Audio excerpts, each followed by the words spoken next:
Haleluya. Terpujilah nama Tuhan, kekal kebaikannya untuk selama-lamanya. Senang dapat menyapa Anda sekalian, pendengar dari program Sabda Menyejukkan, khususnya minggu ini. Minggu di mana kita merayakan kemenangan akan Yesus Kristus. Kemenangan karena Kristus yang mati di atas kayu salib. Tetapi pada hari yang ketiga, Ia bangkit dari kubur. Itu sebabnya hari ini kita merayakan kemenangan itu. Karena Kristus telah bangkit. Kristus telah mengalahkan kuasa kegelapan, kuasa musuh-musuhnya. Saudara-saudaraku sekalian, saat ini kita akan mendengarkan bagian dari firman Tuhan yang diambil dari Markus 16 ayat 1 hingga ayatnya yang ke-8. Markus 16 ayat 1 hingga ayatnya yang ke-8. Nah, saudara-saudaraku sekalian, ada hal yang menarik yang dicatat oleh Injil mengenai kebangkitan Kristus. Semua mencatat bahwa pagi-pagi benar ketika Yesus bangkit, maka perempuan-perempuanlah yang pertama kali bertemu dengan Yesus. Atau perempuan-perempuan yang pertama kali mendapatkan kubur Yesus kosong. Dalam Injil Markus dicatat bahwa Maria Magdalena dan Maria ibu Yakobus serta Salome membeli rempah-rempah untuk pergi ke kubur Yesus dan meminyaki Yesus. Namun timbul keraguan-keraguan dalam hati mereka karena mereka berpikir, siapa yang akan menggulingkan batu yang adalah meterai dari kubur Yesus itu? Sebab mereka adalah wanita-wanita yang tidak memiliki kekuatan untuk dapat menggulingkan batu itu. Tetapi keraguan-keraguan yang terjadi pada pagi-pagi buta itu menjadi sirna. Sebab kubur Yesus kosong. Yesus telah bangkit. Kubur Yesus telah terbuka. Dan mereka bertemu dengan seorang yang berjubah putih, seorang muda yang memberitakan bahwa Yesus bangkit. Sementara Injil lain mencatat bahwa Maria dan Maria yang lain bertemu dengan Yesus. Saudara-saudaraku sekalian, dalam perjumpaan Maria Magdalena dengan Yesus pagi-pagi itu, Yesus berpesan kepada Maria dan Marta supaya mereka pergi dan memberitakan kepada Simon Petrus serta murid-murid yang lain bahwa Yesus telah bangkit. Perintah yang disampaikan oleh Yesus kepada Maria ini adalah sebuah berita yang menyenangkan, sekaligus sebuah pengutusan. Dan pengutusan ini terjadi pertama kali setelah Yesus bangkit. Pengutusan ini sangat krusial sebab membawa berita kehidupan. Saudara-saudariku sekalian, ketika Yesus mati di atas kayu salib, mereka kehilangan pengharapan. Tetapi pada pagi-pagi itu, ketika Maria dan Maria yang lain menerima berita bahwa Yesus telah bangkit, inilah berita yang harus disampaikan kepada murid-murid yang lain. Dan Maria serta Maria yang lain diutus untuk menyampaikan berita tentang kehidupan, berita bahwa Yesus bangkit. Artinya dengan kebangkitan Kristus, maka setiap orang yang menerima berita itu, mereka juga akan memperoleh keselamatan. Karena Kristus yang mati itu, kini Kristus itu telah bangkit pada hari yang ketiga. Saudara-saudaraku sekalian, pengutusan atas Maria yang memberitakan bahwa Yesus bangkit merupakan pengutusan yang didasari pada sebuah misi yang telah lama dibuatkan dan digenapi melalui kebangkitan Yesus.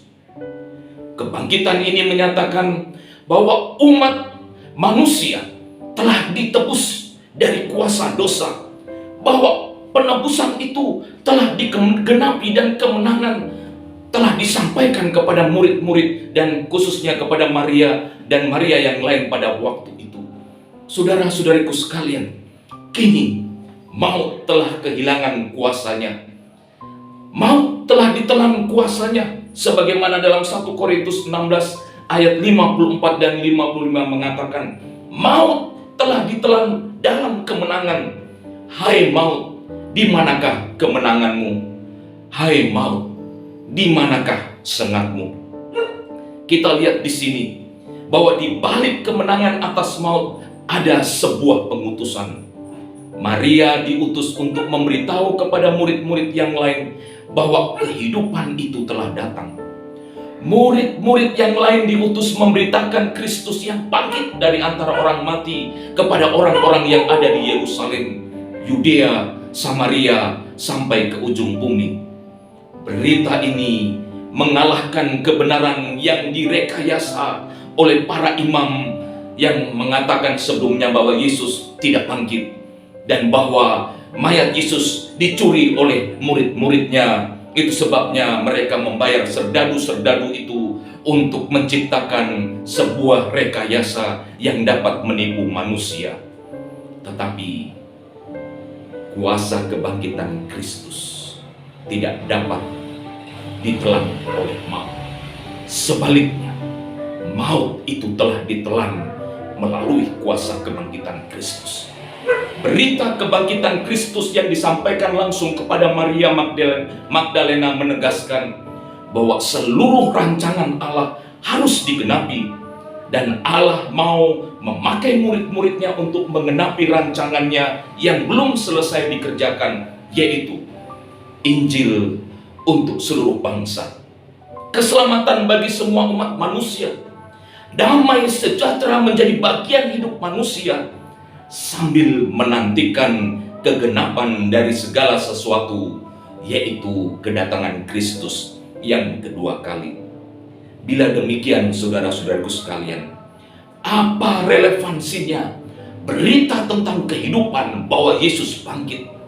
Apa relevansinya kita merayakan Paskah pada saat ini, yaitu kemenangan Kristus, dengan kondisi kehidupan di mana kita berada? Saudara-saudaraku sekalian, melalui pemberitaan firman Tuhan ini, kita diajak untuk pergi dan memberitakan Kristus yang hidup. Memberitakan kehidupan di dalam Kristus dalam berbagai sudut kehidupan sehari-hari. Yesus secara tegas mengatakan kepada wanita-wanita itu untuk menyampaikan berita kebangkitannya kepada murid-murid yang lain. Yesus berkata, "Pergi dan sampaikan kepada mereka bahwa aku akan mendahului mereka ke Galilea." Saudara-saudariku sekalian, mengapa Yesus mengatakan pergi ke Galilea? Bukankah Galilea adalah tempat pertama kali Yesus memanggil murid-muridnya? Mengapa Galilea? Dan mengapa bahwa amanat agung itu disampaikan di tempat ini? Saudara-saudariku sekalian, selain Yesus memanggil murid-muridnya di Galilea, maka sesungguhnya dalam Alkitab dicatat bahwa orang-orang Yahudi menganggap tidak ada seorang pun nabi yang berasal dari Galilea. Galilea selalu dipandang hina oleh orang-orang Yahudi. Perhatikan Yohanes 7 ayat 52, jawab mereka, "Apakah engkau juga orang-orang Galilea? Selidikilah kitab suci dan engkau akan tahu bahwa tidak ada nabi yang datang dari Galilea." Saudara-saudariku sekalian, memang Galilea selalu menjadi tempat yang diremehkan oleh orang-orang Yahudi. Tetapi melalui peristiwa kebangkitan Kristus, Yesus mengatakan, "Aku akan mendahului mereka ke Galilea." Artinya, saudara-saudaraku sekalian, di tempat di mana manusia memandang bahwa tempat itu rendah, tetapi Yesus menghargai. Bahkan Yesus menjadikan tempat itu sebagai tempat di mana ia akan bertemu dengan murid-muridnya, dan di mana ia akan mengutus murid-muridnya untuk pergi memberitakan Injil. Di tempat yang hina itulah Yesus menyatakan bahwa ia hidup. Dan di tempat yang rendah inilah Yesus mengutus murid-muridnya untuk memberitakan berita kehidupan yang sesungguhnya kepada semua orang. Memberitakan Kristus yang hidup memiliki makna bahwa kehidupan itu untuk semua golongan dan strata. Semua sama di hadapan Yesus yang selama ini dianggap rendah. Diangkat derajatnya, dipulihkan status sosialnya karena Karena baik mereka yang menganggap diri memiliki strata sosial kelas atas maupun strata sosial kelas bawah adalah sama di hadapan Kristus. Tidak ada yang lebih tinggi dan tidak ada yang lebih rendah. Semua adalah ciptaan Tuhan yang membutuhkan pemulihan dari kehancuran akibat dosa. Berita kebangkitan Kristus merupakan kabar baik bagi mereka yang dianggap hina, sebab yang memecah belah manusia ke dalam kelompok-kelompok atau golongan, di antara kelompok-kelompok dan golongan ada yang merasa superioritas dari yang lain, dan ini adalah pekerjaan setan, pekerjaan iblis itu. Tetapi kebangkitan Kristus memulihkan kondisi. Kini saatnya memberitakan bahwa kemenangan atas maut dijadikan tonggak, bahwa Kristus yang hidup adalah Kristus yang mau menyatakan bahwa Kristus pemegang kekuasaan tertinggi.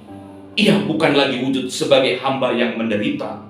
Sebagaimana kita tahu, penderitaan demi penderitaan yang dialami oleh Kristus, baik sebelum kematiannya, bahkan puncaknya adalah kayu salib. Tetapi saudara-saudariku sekalian, ia bersupremasi, bahwa semua kekuasaan yang ada, baik itu kekuasaan yang digunakan untuk mengendalikan kekuasaan yang lebih kecil, atau kekuasaan yang beradidaya, atau kekuasaan yang lain, semua akan mengaku dan bertekuk lutut di bawah kekuasaan Kristus yang adalah pemerintah alam semesta. Dan ini terjadi karena Kristus bangkit. Saudara-saudaraku sekalian, sejarah selalu membuktikan bahwa sehebat-hebatnya, sekuat-kuatnya, setangguh apapun kekuasaan yang ada di dunia ini, maka semua itu bagaikan rumput yang pagi berkembang, tetapi sore akan menjadi layu. Kini, saudara-saudariku sekalian, tugas pemberitaan bahwa Yesus hidup harus dilakukan oleh kita, harus dilakukan oleh Anda sekalian, harus diberitakan pada seluruh aspek kehidupan. Kita tidak lagi berhadapan dengan kekuasaan Romawi atau imam-imam kepala, tetapi kita berhadapan dengan kekuatan di udara, sebagaimana firman menyampaikan kepada kita, yaitu roh-roh di udara yang berusaha untuk menghalangi pemberitaan Kristus yang hidup. Dan ingat, lebih dari itu, melalui perayaan Paskah tahun ini, sebagai warga bala keselamatan, kita diingatkan bahwa kita ini adalah bala yang dibangun oleh Allah, bala ilahi. Sebab Dia membangun bala kita untuk memberitakan Kristus yang hidup kepada mereka yang miskin, kepada mereka yang diperbudak oleh seks komersial atau perbudakan modern yang saat ini sedang bermunculan. Tapi saudara-saudaraku sekalian, dengan pemberitaan bahwa Yesus Kristus hidup, maka ada harapan, ada pembebasan bagi mereka yang diperbudak dalam berbagai bentuk perbudakan yang dialami oleh umat manusia. Saudara-saudaraku sekalian, kini saatnya kita bangun dari tidur. Kini saatnya kita mengangkat senjata peperangan untuk masuk dalam peperangan yang suci, sebagaimana kita ini adalah suatu bala untuk memberitakan bahwa Kristus bangkit, untuk memberitakan bahwa Dia hidup. Bala Tuhan, mari kita bergerak untuk memenangkan dunia bagi Kristus. Bukankah firman Tuhan berkata, sesungguhnya aku telah memberikan kuasa kepada kamu untuk menginjak ular dan kalajengking, dan kuasa untuk menahan kekuatan musuh, sehingga tidak ada yang membahayakan kamu. Lukas 10 ayat 19. Bala ilahi itu diberi kuasa untuk memberitakan Injil. Bala ilahi itu adalah kita semua, sebab senjata kita adalah kasih, dan peperangan kita adalah peperangan untuk membawa mereka yang terikat dalam dosa kepada kehidupan yang mulia dan berharga di hadapan Tuhan. Saudara-saudariku sekalian, khususnya pada kondisi yang sulit ini, kita diberikan kekuatan untuk terus memberitakan Yesus yang bangkit. Oleh sebab itu, mari kita bangun dari tidur, memberitakan bahwa Yesus Kristus yang kita rayakan hari ini kebangkitannya adalah Yesus Kristus yang sama, yang memiliki kuasa yang sama, baik dahulu, sekarang, bahkan sampai selama-lamanya. Kristus yang memberikan kuasa kepada murid-muridnya untuk memberitakan Injil di berbagai tempat. Kuasa yang sama itu diberikan kepada saya, kepada saudara-saudara sekalian, untuk memberitakan bahwa Dia telah mengalahkan maut. Dia telah menang atas kuasa maut. Itu sebabnya saudara-saudara sekalian, hari ini mari kita beritakan bahwa Yesus yang kita sembah adalah Yesus yang hidup. Kita beritakan kepada semua orang agar mereka memperoleh kehidupan itu. Terpujilah nama Tuhan. Mari kita berdoa. Bapa dalam kerajaan surga, kami berterima kasih karena hari ini kami boleh memperingati akan kemenangan Kristus. Kristus yang telah mengalahkan maut. Kristus yang telah bangkit dari kubur. Dan melalui pemberitaan firman Tuhan ini, kami didorong untuk tetap memiliki semangat memberitakan Kristus yang hidup kepada siapa saja yang kami jumpai, kepada mereka yang tidak memiliki pengharapan, kepada mereka yang selalu diikat oleh kuasa dosa atau perbudakan-perbudakan yang lain. Bapa, tolonglah kepada kami agar kami dapat memiliki semangat yang terus bernyala-nyala memberitakan Kristus yang hidup. Hamba-Mu berdoa bagi mereka yang mendengarkan program ini, kiranya kehidupan mereka dijamah oleh Tuhan, kiranya mereka dibaharui oleh Tuhan, kiranya mereka boleh memiliki komitmen yang baru untuk memberitakan bahwa Yesus yang kami sembah adalah Yesus yang telah mengalahkan maut. Di dalam nama Yesus kami naikkan doa ini. Amin. Amin. Saudara-saudara sekalian, demikianlah program pada saat ini. Saya percaya bahwa Anda sekalian telah diberkati dan kita jumpa sampai minggu depan. Tuhan memberkati.